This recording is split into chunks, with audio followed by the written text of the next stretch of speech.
Bonjour. Nous nous retrouvons aujourd'hui pour une nouvelle vidéo portant sur comment utiliser notre portefeuille électronique. Dans le cas de figure, nous sommes dans le portefeuille électronique Trust Wallet, qui est un portefeuille décentralisé qui nous permet de stocker nos différentes crypto-monnaies. Je sais que la notion de crypto-monnaie est une notion un peu nouvelle pour beaucoup d'entre nous. Donc aujourd'hui, je vais essayer de vous montrer comment on peut faire certaines transactions en fait avec ce portefeuille-là. Déjà, pour transférer des fonds, recevoir ou envoyer nos, nos cryptos, ça va être un portefeuille, comme je disais tantôt, qui peut nous permettre de stocker, d'envoyer et bon, ça offre plusieurs fonctionnalités dans le domaine de la crypto.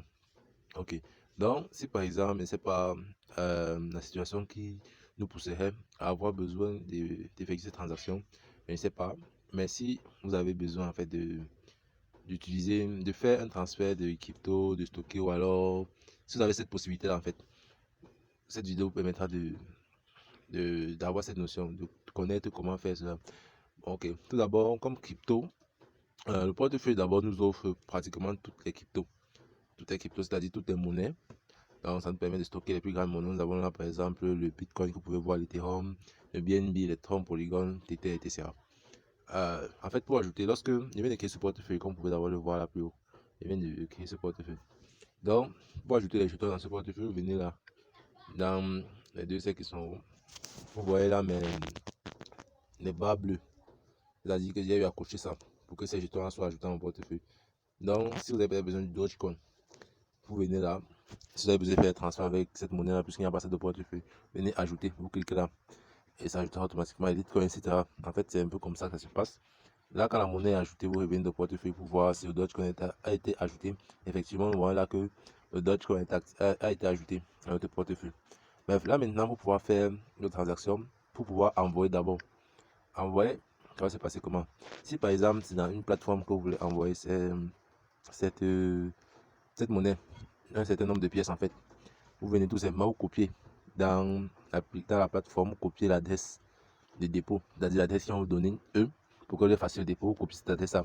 Vous venez là maintenant, envoyer, vous collez l'adresse, vous mettez le montant, vous appuyez sur continue, ça effectuera la transaction. Pour recevoir, vous prenez votre vous cliquez sur recevoir, vous copiez votre adresse à vous, cette adresse là, cliquez sur copier, c'est été copié de presse-papier. Là, lorsque vous avez copié, lorsque votre adresse est copiée, vous partez, je ne sais pas, dans la plateforme ou alors chez la personne qui vous envoie ces pièces, vous leur donnez cette adresse. Eux, ils feront la transaction que j'ai fait plus tôt, c'est-à-dire la transaction d'envoi. Ils prendront votre adresse et ils feront cette transaction. Ainsi, vous pourrez recevoir vos pièces. En fait, c'est comme ça que se passe la transaction des pièces grâce à ce portefeuille. Et ça marche pareil pour toutes les monnaies. C'est vrai qu'il y a certaines monnaies comme le dollar qui demandent des frais d'envoi tels que le ton, puisque c'est un partenariat TRC, TRC. C'est quelques rares monnaies qui posent un peu problème parce qu'il faut avoir d'abord les pièces dans cette monnaie plus les pièces dans d'autres monnaies pour les frais de transaction. Alors qu'il y a certaines monnaies comme le BNB, le Polygon qui prennent leurs propres pièces comme frais de transaction. Donc ça nous permet d'être plus rapide et ça nous cause moins de problèmes en fait pour l'envoi. Donc je crois que c'est tout pour l'utilisation de notre portefeuille électronique Trust Wallet.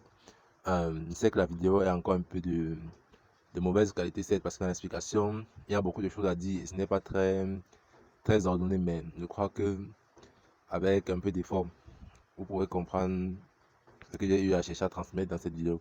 Ok, merci et nous nous retrouvons prochainement pour une nouvelle vidéo portant sur la crypto-monnaie.